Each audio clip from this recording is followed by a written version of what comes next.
Enil Sharian, um dos líderes espirituais mais temido por espíritos obsessores e que pode se tornar o próximo grande avatar da humanidade, assim como Jesus ou Buda. Quer saber mais? Então vem pro vídeo. Fala pessoal, bem-vindos ao episódio final da primeira temporada da série Bestiário do Astral, série esta que aborda seres e criaturas que habitariam zonas umbralinas. O relato a seguir é um quebra-cabeça que foi montado ao longo de 4 anos, e essas informações chegaram até mim graças a um grupo de pessoas que fazem um baita trabalho espiritual, mas eu vou explicar isso no fim desse vídeo para que a gente possa entrar de uma vez por todas no assunto. Mas vamos começar do início. Quem é Enil Sharian? Enil Sharian foi um soldado que, enquanto encarnado, foi pertencente ao Império Otomano durante o cerco a Constantinopla. Enil participou de muitos combates, porém foi morto por conta de uma traição. Ao desencarnar, Enil foi para remotas regiões do astral inferior e rapidamente foi integrado às falanges umbralinas. E batalha após batalha, ele ajudou sua falange por poder e controle no astral inferior. E só para você entender o contexto, a região do astral onde Enil geograficamente estaria atuando seria localizada no astral do Oriente Médio. Com o passar do tempo, Enil foi aprimorando as suas habilidades e com isso acabou ascendendo dentro de sua falange até o posto de líder. E quando você consegue poder num local como o astral inferior, onde você é basicamente imortal, você inevitavelmente irá buscar mais poder. E com essa fome pelo poder, Enil acabou se tornando um poderoso conquistador. A sua vontade e ânsia por conquistar acabou se estendendo a outras regiões do astral e então ele chegou numa região que poderia dar para ele todo o prestígio que um grande conquistador do astral poderia ter. Esta região seria conhecida como o Abismo, ou o Fosso. Eu já falei sobre o Abismo várias vezes aqui no perfil, tem episódio sobre isso, então dá uma conferida lá. Enil e suas tropas marcharam até as regiões mais densas do Umbral e lá uma grande batalha foi travada com um dos senhores do Abismo. Enil era forte, habilidoso e tinha um exército extremamente poderoso, mas tanto no nosso mundo físico quanto no astral, a única regra que deve ser respeitada é a seguinte: o astral inferior é selva, e na selva vence o mais forte. Enil e seu exército perderam a batalha e com isso acabaram sendo dominados. E como castigo, acabaram ficando presos no abismo por quase 500 anos. Por conta da reencarnação compulsória, muitos membros da falange de Enil acabaram voltando à roda da reencarnação. Porém, Enil ficou. E com o tempo ele foi percebendo o quão nocivo era aquele local e seus habitantes. A partir daí, a sua missão seria libertar espíritos sofredores que estavam presos no abismo. Enil teria organizado uma grande rebelião e com isso teria libertado muitos espíritos que estavam sendo escravizados. Por conta de sua coragem e altruísmo, Enil começou a ascensionar pouco a pouco. E para se blindar e formar um novo exército capaz de ajudar outros espíritos em situação de risco, Enil passou a estudar magias astralinas. Então, basicamente, ele passou a criar uma falange de espíritos socorristas dentro do astral inferior do Oriente Médio. Apesar de estar em ascensão, Enil ainda tinha uma vontade muito grande de vingança dentro do seu peito. E mesmo ele estando a pavimentar um grande caminho de liderança e um grande caminho de ascensão espiritual, ainda faltava algumas amarras. E por conta disso, tecnicamente, ele ainda não conseguiria ascender as camadas do astral elevado. O tempo passou e Enil teria aumentado ali a sua falange de espíritos, e é nesse ponto que uma outra cidade astralina do Oriente Médio entra em cena.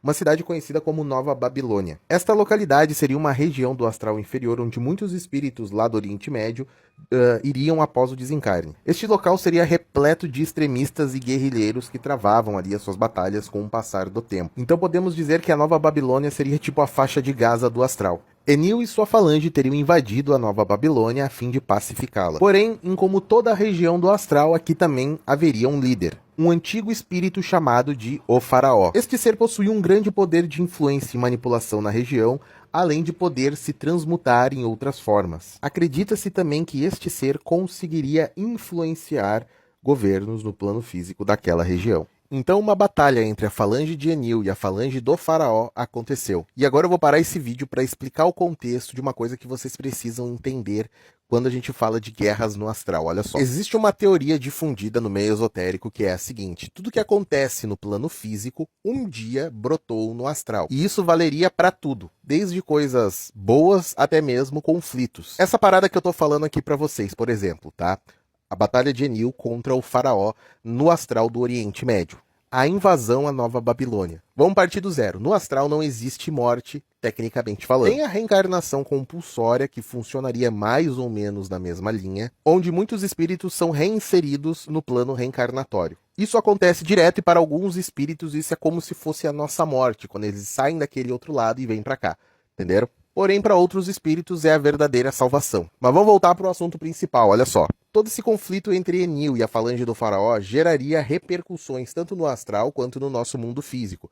E as repercussões aqui seriam as guerras que vieram aqui no nosso mundo naquela região. E aí muitas pessoas perguntam por que aquela região é tão conflituosa. Existem os motivos físicos para que isso aconteça no mundo físico, né, no mundo real, vamos colocar assim, mas muita coisa, a semente vem do astral. O mesmo valeria para outros conflitos em outros locais do mundo e na história, como por exemplo Segunda Guerra, Primeira Guerra, a guerra na Ucrânia agora que está acontecendo, enfim, vocês entenderam. Pegando o nosso caso aqui, por exemplo, está se montando um cenário de conflito também. Então tudo isso são coisas que no astral já acontecem. E muitos espíritos, em meio a essa fúria, a esse caos, a essa batalha, acabam retornando ao nosso plano físico. E instintivamente essa batalha continua acontecendo aqui. Então todo esse conflito de ideias, ideologias, religião, todos esses conflitos, por exemplo, lá no caso do Oriente Médio que acontece, todas essas coisas, e que acontece aqui também, que acontece em qualquer lugar do mundo, tudo isso é plantado no astral. As pessoas entram em conflito, voltam aqui para o nosso plano e continuam nesses conflitos. Porém, à medida que as pessoas, quando eu digo pessoas, eu estou falando de espíritos tanto encarnados quanto desencarnados, vão se dando conta que isso não leva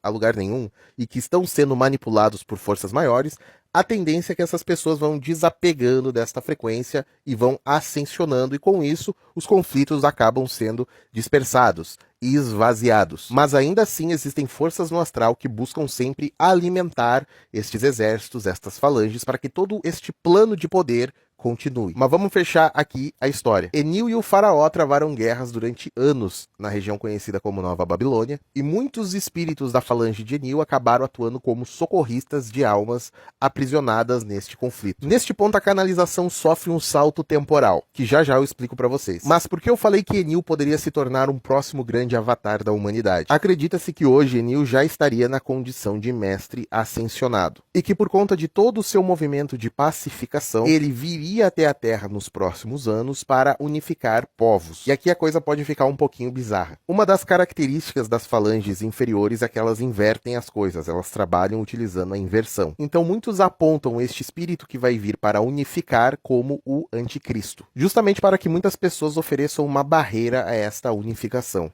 Mas a ideia não é criar governos únicos, não é acabar com a individualidade dos governos, das culturas, das nações, não é essa a ideia. Mas sim tornar o mundo mais colaborativo e, consequentemente, integrado às federações galácticas. Dizem que ele viria como um líder de nação ou um cientista. Mas, para que Enil viesse ao nosso plano, grandes mudanças deveriam acontecer, grandes conflitos precisariam acontecer. E, tecnicamente, isso já está acontecendo. De novo, olha a guerra na Ucrânia aí, por exemplo. Outra coisa importante é que essa unificação não viria pela religião. Algumas pessoas já estão recebendo contatos, com mestres ascensionados que representam ali a falange de Enil. Geralmente eles lembram alguns sultões, sabe? Aquelas vestimentas meio árabes e tal. Tá, e como que essas informações chegaram até mim? Como eu falei no início do vídeo, essas informações vieram fragmentadas. Durante 2 anos eu fiz parte de um grupo de estudos espirituais de médiuns que operavam com canalização e resgate. E uma das pessoas deste grupo morava no Marrocos na época, e o que me foi passado foi o seguinte, que tudo isso, essas informações que eu passei para vocês, chegaram como uma espécie de poema para essas pessoas. Então este grupo de médiuns buscou estabelecer o contato, inclusive utilizando o TCI, e com o passar do tempo essas informações foram montadas. E recentemente aqui no meu perfil eu conheci pessoas que estão tendo contato com esta falange durante as suas projeções. Lembrando que existe uma grande diversidade espiritual no mundo astral, porém, entretanto, vão haver falanges que vão se destacar mais do que outras. Mas pessoal, o vídeo era esse. Se você gostou, curte, compartilha, deixa o seu comentário aí abaixo. Não se esqueça de seguir o meu perfil e, se possível, assista às outras séries disponíveis gratuitamente aqui no meu perfil. A gente se vê na próxima. Tchau!